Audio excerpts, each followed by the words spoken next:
to simulate to you that I'm really driving through. I'm really trying to cut the opponent in half with my leg as if it was an axe.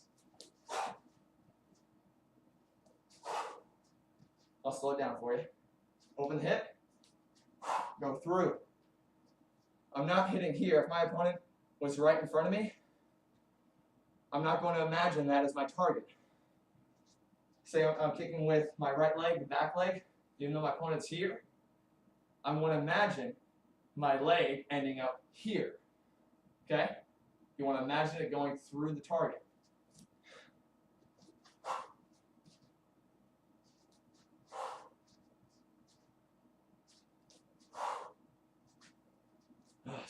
Sorry, it's hard for me to see exactly where in the frame I'm kicking, but hopefully you can see it. Let me do it sideways.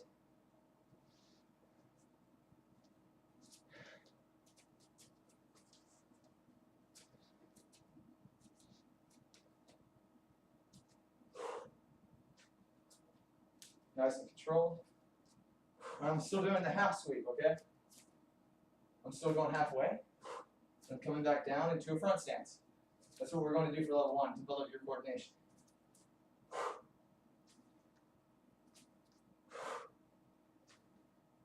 Open hips first, then through.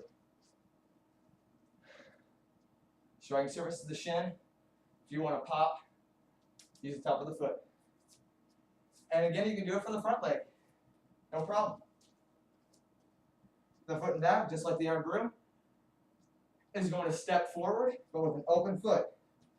So not just a step forward as in a lunge, a step up and sideways.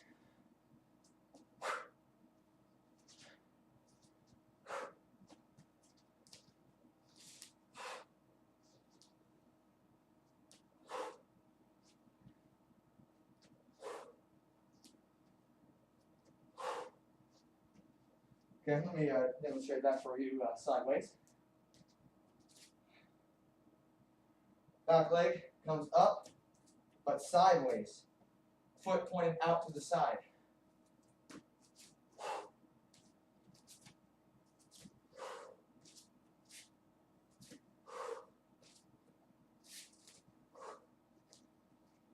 Okay, does that make sense? Hopefully you can see that well enough. Going all the way through with the roundhouse, which is where we're going to step it up for level 2, is like so. All the way through. You'll bring it down into what's called a cross step, and then get back into a side horse or your front stance.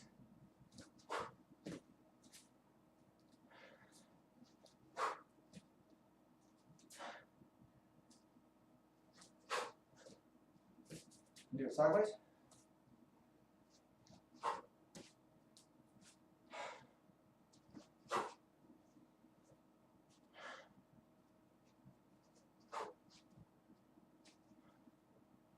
Sometimes those guard hands want to drift down on the kick just as a counterbalance. That might happen. Just be aware of it. Try to keep those hands up. Because when you deliver a kick, unless there is a purpose for that hand to come down, to block a counterattack, because you know the opponent's going to deliver it after that kick. Unless there's a reason for that hand to come down, try to keep them up. Try to keep them up. Okay. So that was the roundhouse. Now let me show you the shin kick. I'll go back and I'll show you the iron broom and a roundhouse from a side horse. It's really simple. I'll show that at the end of the video. But let me show you the shin kick. This one can be done for a front stance. I like to use it from a side horse. I'll tag this one onto with the roundhouse and the iron broom at the end out of the side horse. But you can do this from the front stance. You are popping the target, the opponent, the target on the opponent you're going for. You're popping the shin. Trying to pop the knee. Actually trying to break the knee. That's your real objective with the shin kick. Okay? The striking surface that you're going to use against your opponent is just the bottom of the foot. This right here. Just like a sun kick, a front heel kick, It's going to come out and pop, but low. Unlike the heel kick, which you would deliver to the opponent's abdomen or the sternum or even the face, depending on your flexibility. This, you're keeping it low. You're deliberately going for shin to knee, preferably knee, so that you can break it. And it's quick. Pops out there. But I'll slow it down for you.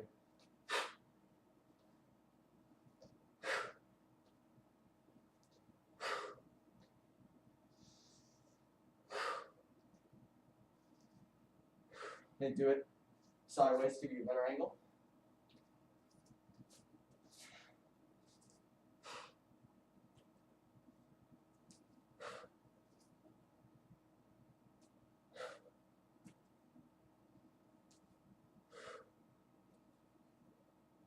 Make sense? And you can do it for the front leg, easy. Just do that foot exchange. Leg in front, right now is my drive leg. I'm going to allow the leg in back to come up and become the drive leg.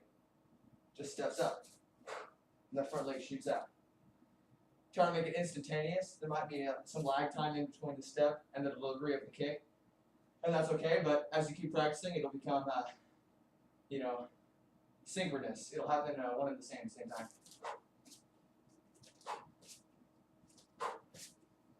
So think of the shin kick. The knee comes up, and then the kick comes downward angle. Okay? So it's a knee up, then a downward angle.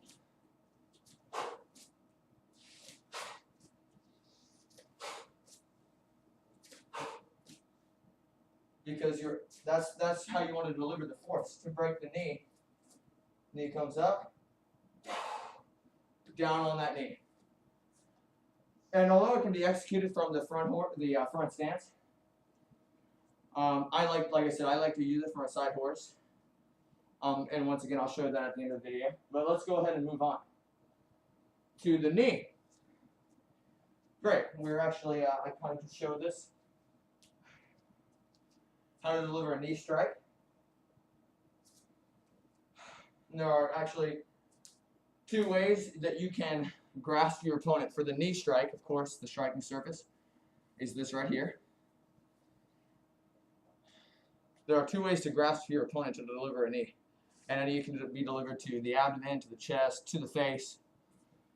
You can either grasp the opponent if you can get those guard hands through their defenses and grasp them behind the neck. Like this. Grasp behind the neck. Okay? Let's do that one first. And it can be done from the front stance. Let me open it up formally. Guard hands up. Hands come through. They grasp. Boom. You'll see a tilt in my hips. Like when I was delivering the front heel kick at the beginning of the video, I tilted my hips back for extension. That really helps with delivering a proper knee strike. Imagine I've got behind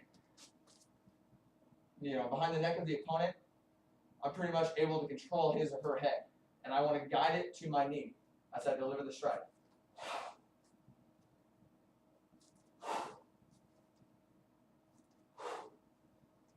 Of course, it may not happen. You may not be able to get to the face, but a knee strike to the abdomen, to the chest, I mean, it's damaged nonetheless. Like an elbow, you've got all that mass. A knee, you've got the mass of your lower leg, the mass of your upper thigh, condensed, compacted, all that meat.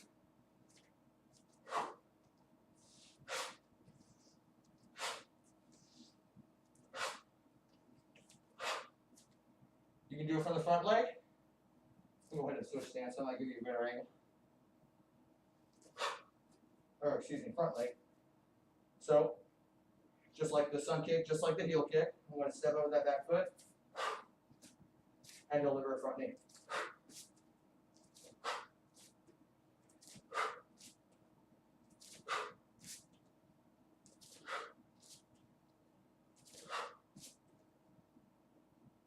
Okay, makes sense?